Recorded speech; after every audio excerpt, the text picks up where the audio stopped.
Noscete ipsum, nociones de antropología cultural. Esta es la serie de podcast que vamos a realizar la profesora Laura Lara Martínez y yo, quien les habla, la profesora María Lara Martínez, en el ámbito de las asignaturas de antropología y antropología social y cultural. Vamos a emitir ahora los dos primeros capítulos de la serie.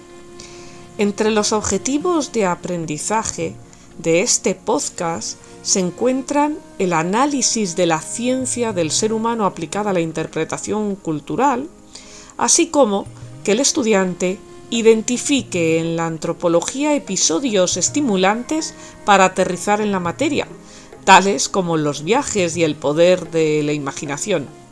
Y no podemos olvidar otro objetivo, que es el estudio comparado de la antropología con otras ciencias y la interacción entre las mismas, puesto que la antropología es una disciplina con carácter holístico y vinculado, por tanto, este conocimiento con otras ramas del saber.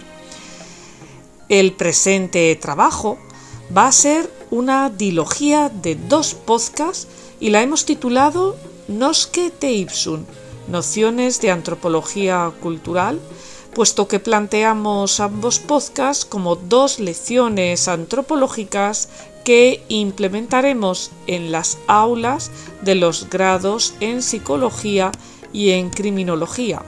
3 aulas donde iremos transmitiendo estos contenidos. Por eso el guión lo hemos estructurado en 2 partes, teniendo como objetivo transmitir conceptos, conocimiento, contenidos teóricos y explicaciones argumentativas combinadas con ejemplos prácticos sobre el impacto que el conocimiento de otros mundos generó en la sociedad europea de la antigüedad a nuestros días. Haremos hincapié en el encuentro mutuo del viejo continente y del nuevo mundo en 1492, en lo que se ha llamado el descubrimiento de América, que nosotras preferimos llamar encuentro mutuo. Hablaremos también de las teorías filosóficas vinculadas a viajes exóticos en la época de la Ilustración, en el siglo XVIII, y expondremos cómo se fueron desarrollando corrientes que impulsaron el evolucionismo de forma paralela a la Revolución Industrial en el siglo XIX, así como otros movimientos que dieron lugar a las reivindicaciones del proletariado. Parte 1. De los libros de maravillas a la Ilustración y el evolucionismo. Desde la antigüedad a Occidente llegaban descripciones de tierras lejanas en las que no faltaban buenas dosis de imaginación. A través de los compendios de Mirabilia, como el libro de los prodigios más allá de Thule del escritor griego Antonio Diógenes, el mundo de fantasía aterrizaba en la realidad. El historiador griego Heródoto describió las culturas de diversos pueblos, interrogando a los informantes clave y analizando las diferencias entre ellos. ¿Dónde estaba el mito? ¿Dónde estaba la realidad? Heródoto se fue distanciando de esos cantos clásicos de leyenda. Luego Tucídides daría una versión totalmente científica de la historia, en esa etapa griega. En la antigua Roma, Tácito reseñó las costumbres y la distribución geográfica de los pueblos germánicos en su libro Germania. Es un ejemplo de antropología en el imperio y en la época de los romanos. En los siglos XIII y XVI, Marco Polo y Mandeville engrosarían las filas de esos relatos de maravillas. La búsqueda del reino del preste Juan, que concentraba todos los portentos que la tradición clásica había confinado a los límites del mundo conocido, consumiría no pocos esfuerzos. No es de extrañar que cuando Marco Polo llegó a Catay quedara asombrado de no hallar en dicho reino ninguna de las maravillas descritas en las cartas, aunque la fantasía volvería a ser nuevamente la respuesta. Con el descubrimiento de América en 1492, nuevos mitos irrumpieron en el imaginario occidental. En la carta que Colón envió a Luis de Santángel, tesorero de la Santa Hermandad que financió buena parte del primer viaje, en 1493, Colón se extrañaba de no haber encontrado a los seres fabulosos descritos por la tradición. Decía el almirante: «En estas islas, hasta aquí no he llegado, hombres mostrudos como muchos pensaban, mas antes es toda gente de muy lindo acatamiento». En la correspondencia de Colón se menciona de oídas a los cinocéfalos, pero el almirante solo reconoce haber visto a las sirenas. Teniendo en cuenta que su imaginación se había nutrido de la lectura de los relatos anteriores, poblados por un elenco de monstruos y seres fantásticos, llama la atención que únicamente osara confesar que había visto a estos seres nadadores por antonomasia. Y sobre todo, enfatizaba eso, que había encontrado a gente de muy lindo acatamiento. Siglos después, en 1725, Jonathan Swift, al final del cuarto viaje de Gulliver, después de recorrer el protagonista las fantásticas tierras de Lilliput, criticaba a los viajeros apócrifos y proponía que se promulgara una ley que obligara a todo viajero a jurar ante el gran canciller nada más y nada menos la autenticidad de lo escrito antes de publicar su relato. La llegada a nuevas tierras, en 1492, supuso, como decimos, el replanteamiento del concepto de otredad. No en vano, la antropología surgiría como disciplina científica de la mano de los estudios de viajeros y de misioneros preocupados por la descripción de las nuevas gentes y la catalogación de la historia natural. Hay que tener en cuenta el debate que desde fechas tempranas del descubrimiento planteó en la monarquía hispánica el tema de la dignidad del hombre y de la guerra justa. A medida que avanzaba el siglo XVI y se iba gestando la conquista de América, el debate entre Sepúlveda y las Casas, Sepúlveda como detractor, las Casas como defensor respectivamente de la dignidad de los indios, vemos esa meditación sobre la naturaleza humana. Ese debate entre Sepúlveda y las Casas tuvo su punto álgido en la controversia de Valladolid de 1550 a 1551, y ese debate pasó por el planteamiento, en primer lugar, aunque nos resulte chocante, chirriante y extraño, pues pasó por la pregunta de si los indios eran personas. ¿Cómo no iban a serlo? Pero en el siglo XVI se lo planteaban. Y en segundo lugar, surgió la pregunta de si los indios tenían alma. El derecho de gentes de Francisco de Vitoria y las reflexiones de la Escuela de Salamanca se enmarcan también en el contexto de la llamada polémica de los naturales. Entre los pioneros de la antropología destaca el franciscano Bernardino de Sahagún, nacido en 1499, fallecido en 1590, que estudió en el siglo XVI la historia, las costumbres y las creencias precolombinas de los nahuas del centro de Nueva España. Para informarse tuvo que aprender náhuatl y es autor de numerosas obras en náhuatl y en español, consideradas actualmente como piezas indispensables para la construcción y la reconstrucción de la historia del México prehispánico. La principal obra de Sahagún es la Historia General de las Cosas de Nueva España, a la que dedicó 30 años de arduo trabajo y de la que realizó 3 versiones. El erudito Miguel León Portilla consideró a Sahagún como el primer antropólogo de América, y el etnólogo Miguel Acosta Seignes sostuvo que el fraile fue un precursor de la etnografía, pues consultó a informantes y sometió el material recogido a sucesivas revisiones. En el siglo XVI, el ensayista francés Montaigne se interesó por los contrastes entre las costumbres de diferentes pueblos, y en 1724 el misionero jesuita Lafitau publicó un libro en el que comparaba las tradiciones de los indios americanos con las del mundo antiguo. En 1748, el ilustrado Montesquieu editaba El espíritu de las leyes, basándose en lecturas sobre diferentes pueblos. y en 1760 Charles de Bros describió el paralelismo entre la religión africana y la del antiguo Egipto. El tiempo viajaba de una época a otra, hermanado por la reflexión sobre la etnografía.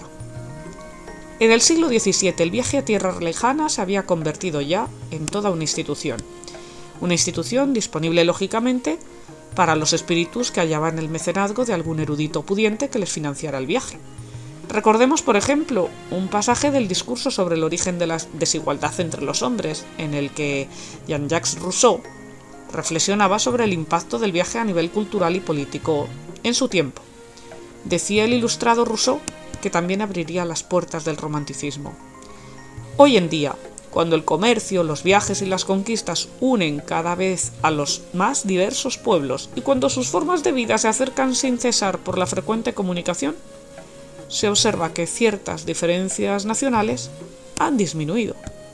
Venía a decir eso de que el nacionalismo exacerbado se cura con una maleta en un aeropuerto, aunque no hubiera aviones entonces.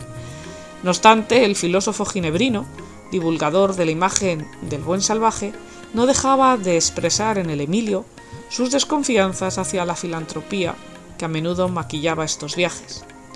Desconfíe de estos cosmopolitas que van a buscar lejos en sus libros deberes que desdeñan cumplir en su entorno. Hay filósofos que aman a los tártaros para no verse en la obligación de amar a sus vecinos.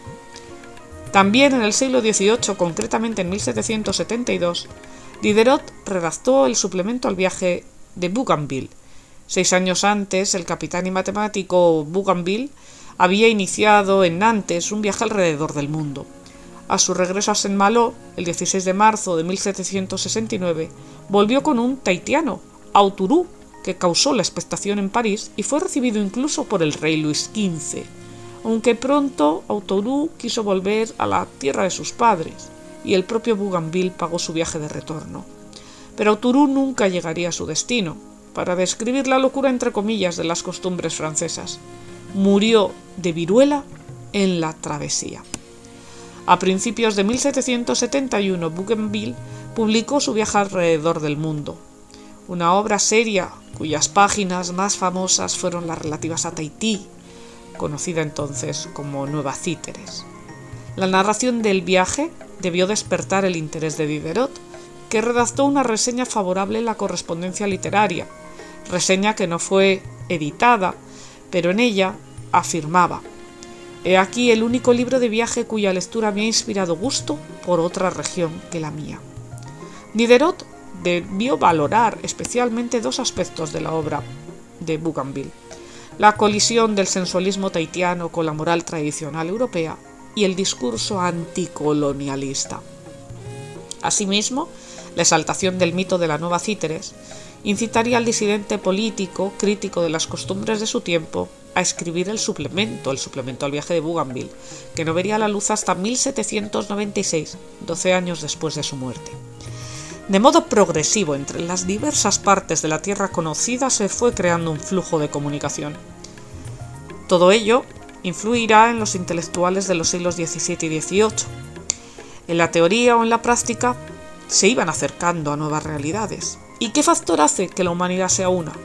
Los ilustrados encontraron la respuesta a esta pregunta en la naturaleza humana. Surgía así la necesidad de otorgar una fundamentación moral a la misma, y si la humanidad es una, las religiones no tienen por qué ser una barrera.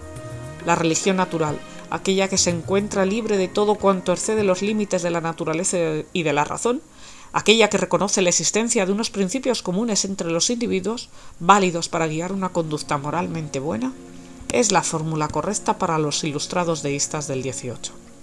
De este modo, en el XVIII, la época de la Ilustración, en que la razón se considera como la fuente válida de conocimiento, empezaron a desarrollarse las primeras propuestas sistemáticas de teorías científicas sobre la variedad cultural. Los ilustrados sostenían que las diferencias culturales no eran debidas a diferencias innatas en las competencias humanas, sino a los distintos niveles de conocimiento adquiridos por los pueblos, en función del avance de la idea de progreso. Todas las culturas, la europea incluida, habían vivido una etapa no civilizada entre comillas, la que no habían conocido ni la agricultura, ni la ganadería, ni las formas de gobierno, pero el desarrollo racional había permitido la aparición de sociedades entre comillas civilizadas. Adam Smith, Turgot, Ferguson y Denis Diderot representan esta corriente. Junto con el desarrollo del concepto del otro en la filosofía, es necesario mencionar también el avance de la ciencia. A mediados del siglo XVIII, Leclerc, conde de Buffon, enlazó las ciencias naturales y la diversidad física de la especie humana con las manifestaciones culturales de los pueblos en su obra Historia Natural. En esta época se producen también las primeras clasificaciones raciales sistemáticas como las de Linneo y Blumenbach, al tiempo que se desarrollaba la lingüística moderna, dominada por la idea de que todos los idiomas formaban una familia, pues procedían de un tronco común. Por ello, suele considerarse que la Ilustración fue la etapa en la que la antropología empezó a emerger como ciencia. A partir de entonces, en los gabinetes y museos de historia natural al lado de los restos paleontológicos hallados en la época reciente, pero basados en la prehistoria, se exhibían los elementos traídos de culturas lejanas. Se habían convertido en piezas de museo. La inculturación. Allá donde vayamos cuando viajamos, lo más probable es que nuestras inquietudes nos hagan captar en los hábitats recorridos el centro de nuestras aficiones, o por contraste su ausencia, como debemos contemplar al recordar que todo conocimiento parte de un interés, y lo mismo sucede en las Indias o en China. Llegó Marco Polo y pintó una China llena de comerciantes, porque él era comerciante. Llegaron los jesuitas y encontraron una tierra plagada de sabios, casi protocristianos, porque ellos, los jesuitas, eran personas que estaban entregadas a la religión y que estaban preocupados por todas las ramas del saber. Apenas despuntó el siglo XVIII y los ilustrados intuyeron en el imperio del sol naciente una utopía consumada, pues frente al drama de las guerras de religión, allí parecía imperar el culto de la tolerancia, en una especie de deísmo o religión natural y sin iglesia. Y es que los ilustrados, aunque no eran todos anticristianos, sí mantuvieron una tensión con las formas tradicionales de religión. No debe haber clases, sino todos caminar juntos en el saber, había afirmado Confucio en el lejano siglo VI, pues 5 eran las grandes virtudes que le daban al hombre bueno paz y felicidad. Esas virtudes eran la bondad, la honradez, el decoro, la sabiduría y la fidelidad. Y es que para los padres de la enciclopedia, el confucianismo era el reflejo exacto de la verdadera religión. En ella el estudiante pobre repasaba las lecciones cuando la luz de la luna iluminaba la nieve, al tiempo que el jornalero posaba el libro sobre el arado, con vistas a presentarse en plazo a los exámenes. La palabra inculturación designa el proceso por el cual la Iglesia se convierte en parte de la cultura de una comunidad. Meta que implica necesariamente la observación y comprensión de los mecanismos cotidianos del pueblo de destino. Aunque este vocablo es un neologismo surgido a comienzos de los años 60 del siglo XX, Matteo Ricci, en el siglo XVI en tránsito al XVII, parece ser la personificación de ese intento sublime de irradiar el cristianismo mediante un sincero y comprensivo encuentro con la cultura china. Pues al entrar en contacto con nuevas realidades, lejos de desencadenar la destrucción de sus lugares de memoria, trató de hallar entre los chinos, entre los mandarines, la semilla del verbo con mayúsculas, de Jesucristo, conjugando su idiosincrasia con el acervo cristiano. Diseñó el método de aprender la lengua china, codificando Ricci los 5 tonos, y trató de establecer puentes entre las comunidades, comparando el valor de la amistad de Cicerón con el de Confucio. No en vano, el jesuita italiano Ricci es uno de los pocos extranjeros promovidos entre los padres de la historia china. En el Millennium Center de Pekín, en el inmenso edificio que celebra las grandezas de la nación, hay solo 2 imágenes de occidentales. Si nos fijamos en el colosal relieve en mármoles polícromos dedicado a la historia de China, desde el primer emperador hasta los protagonistas del siglo XX, solo vemos a 2 extranjeros europeos, 2 italianos, Marco Polo en la corte de Kubilai Khan y Matteo Ricci, que vestido de confuciano escudriña el firmamento. El evolucionismo y las reacciones al mismo. Durante el siglo XIX, las teorías sobre la cultura se encuentran dominadas por el principio de la evolución, cuyos orígenes se hallan en la idea de progreso postulada por numerosos autores. El fundador del positivismo, Auguste Comte, en el siglo XIX, estableció una evolución en 3 etapas caracterizadas por el avance de la idea de progreso: la etapa teológica, la etapa metafísica y la etapa positiva.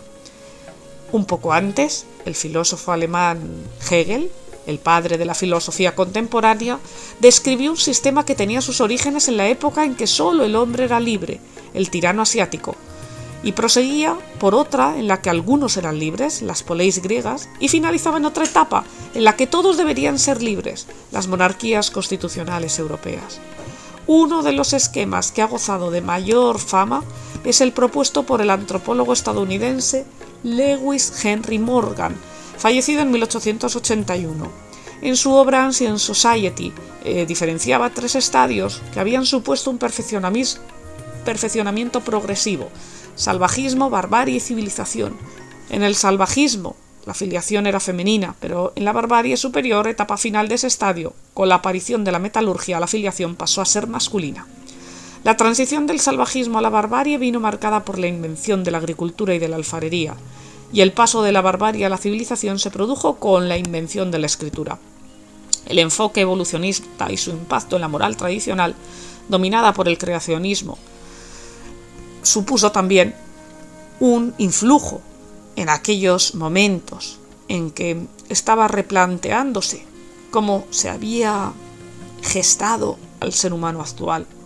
Pero para entender convenientemente el concepto de cultura en el XIX es necesario mencionar que en el tránsito del XVIII al XIX, Lamarck elaboró una primera teoría que trataba de explicar la adaptación de las especies al medio, y en 1859 Charles Darwin publicaría El origen de las especies, donde formuló su teoría de la selección natural, mecanismo por el cual sobrevivirían los más aptos. El éxito de la teoría biológica de Darwin condujo a su aplicación a la sociedad mediante una doctrina denominada darwinismo social, cuyo máximo representante es Herbert Spencer. Este movimiento suponía trasladar a la sociedad las ideas de la lucha por la supervivencia y la selección natural. Spencer utilizó el darwinismo social para justificar el capitalismo y llegó a abogar por la eliminación de todos los intentos de proporcionar caridad a las clases pobres. Consideraba que esto interfería en las posibilidades de supervivencia de los más aptos, tesis que resultan totalmente inconcebibles hoy día. La reacción al evolucionismo en el siglo XIX tuvo como protagonista a Franz Boas y se conoce como particularismo histórico. A juicio de Boas, cada cultura tenía su larga y única historia. El particularismo histórico defiende el relativismo cultural, por lo que sostiene que no hay culturas ni inferiores ni superiores, de manera que no comparte las catalogaciones culturales en estadios de salvajismo, barbarie y civilización. No obstante, tras la Segunda Guerra Mundial se asistiría al desarrollo del neoevolucionismo. Entre los pioneros de este campo está el estadounidense Leslie White, que sostuvo que el evolucionismo seguía siendo el único marco coherente en antropología. A juicio de White, la dirección global de la humanidad estaba determinada en gran medida por las cantidades de energía disponibles por habitante y por año. A su vez, el también antropólogo estadounidense Stewart fue el fundador de la ecología cultural, que planteaba que los factores naturales son decisivos en la explicación de las semejanzas y diferencias culturales. Semejanzas y diferencias culturales que forman parte de esta corriente de Stewart, cuya originalidad radicó en intentar conciliar las explicaciones diacrónicas y sincrónicas de los procesos culturales. Su evolucionismo multilineal es empleado para determinar las regularidades de formas en las sociedades de áreas diferentes, pero sometidas a condiciones ecológicas similares. El difusionismo. El difusionismo es una corriente asociada a la escuela cultural historicista que defiende la existencia de zonas nucleares desde las que se produce la irradiación de las innovaciones. El padre de esta teoría fue el alemán Russell, fallecido en 1904. Russell consideraba que todos los avances culturales se habían difundido por el mundo a partir de migraciones.